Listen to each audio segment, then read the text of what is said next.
झोनची अचिव्हमेंट पहा. इथून क्रूड हे बाईंग प्रेशर संपवलंय आणि हे सुद्धा बाईंग प्रेशर संपवलंय. इथे जर क्रूड गेलं ना घर 10 रुपये शॉर्ट आहे, बरोबर. पण मग इथपर्यंत जर क्रूडला जायचं असेल तर क्रूड कॅन राईज बाय 4-5-6% अजून. आलं लक्षात? ब्लो ऑफ टॉप, फुल परेशान. मग हे जर एवढं वाढलं तर उद्या मार्केट पडलं पाहिजे, नाही तर मग क्रूड आजपासूनच पडलं पाहिजे. आज 11:30 वाजता तुम्हाला क्रूड पडलेलं दिसलं पाहिजे, नाही तर मग क्रूड या सप्लाय झोनपर्यंत जाईल आणि मार्केट उद्या पडेल. मग तिथे मार्केट बॉटम बनवेल आणि क्रूड उद्या टॉप बनवेल.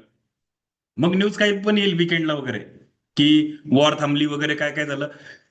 इथून तुमच्या माहितीसाठी सांगतो, या सप्लाय झोन मधून, ठीक आहे, या सप्लाय झोन मधून क्रूड हा लो सुद्धा ब्रेक करणार.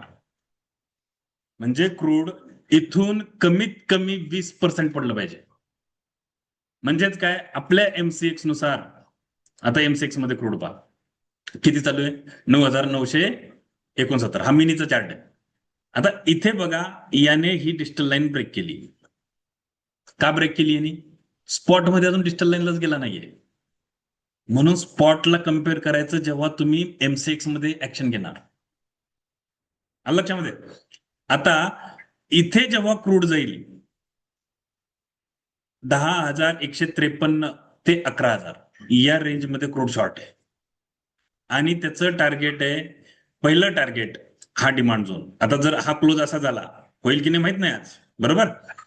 इथे गेल्यावर आपण शॉर्ट करायला पाहिजे पोझिशनल बेसिसवर, लगेच पैसे भेटतील या हिशोबाने शॉर्ट नाही करायचं क्रूड. आता जर हा क्लोज याच्या वर झाला आज, ठीक आहे, आज, तर इथून क्रूड कुठे येईल, फक्त या डिमांड झोन मध्ये. इथून परत रिकव्हर होईल, कारण का या डिमांड झोनला अचिव्हमेंट आहे. इथून रिकव्हर होईल, थोडं वर जाईल आणि मग पडेल इन दिस वे. पण आज जर याच्या अंदर क्लोज, याच्या आतमध्ये क्लोज झालं, सॉरी आतमध्ये क्लोज झालं, तर क्रूड फास्ट मध्ये याच्या खाली येईल.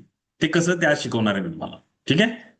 या पद्धतीने तुम्ही बघायला पाहिजे. तर क्रूड वर चाललेलं मार्केटमध्ये फॉल यायला पाहिजे. क्रूड मध्ये मी तुम्हाला सांगितलं 108, 110 सुद्धा क्रूड स्पॉट मध्ये जाऊ शकतं, म्हणून इथे घाई करायची नाही.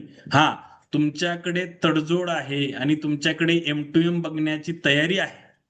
बघा, इम्पॉर्टंट काय, M2M बघण्याची जर तयारी आहे लॉस, तर तुम्ही असं प्लॅन करू शकता की बाबा मी 2-3 लॉट याचे शॉर्ट करू शकतो.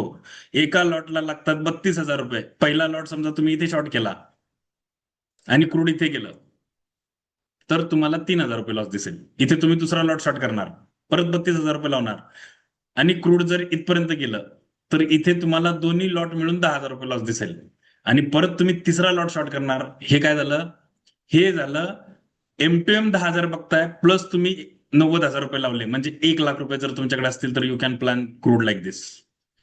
हे पहिलं टार्गेट येणार जर याच्या वर क्लोज झाला आज तर, आणि जर नाही क्लोज झाला ना, तर क्रूड तुम्हाला 4-5 दिवसांमध्ये सुद्धा लो ब्रेक झालेला दिसेल. बघत राहा माझ्या तुम्ही.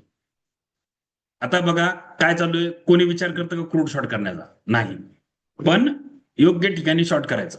आता तुम्ही एकदा हा सप्लाय झोन ब्रेक केला की नाही, तुम्ही या प्रॉक्सिमल लाईन शिवाय विचार करायचा नाही शॉर्ट करण्याचा. या प्रॉक्सिमल लाईनला जेव्हा क्रूड हिट होईल तेव्हा स्पॉट मध्ये तुम्ही 108, आपलं $105-6 गेलेला असाल, तिथे एकदा डिजिटल लाईनला शॉर्ट आहे, इथे आपण शॉर्ट करू शकतो. अशा पद्धतीने प्लॅन करायचं. आणि हे होतं. आता बघा, तुम्हाला वाटेल की यार एवढं शक्य आहे का, एवढं शक्य आहे का, म्हणजे जर तुमच्याकडे पेशन्स असतील, तुम्हाला व्यवस्थित प्लेआउट करता येत असेल. आता बघा, तुम्हाला मी जर दिसला तर दाखवतो सिल्वरचा चार्ट. दिसला तर दाखवतो, म्हणजे तेव्हाच दिसायला पाहिजे. हे पहा, हा सिल्वर आहे, हा सिल्वरचा चार्ट आहे, हा पहा. इथे जर तुम्ही सिल्वर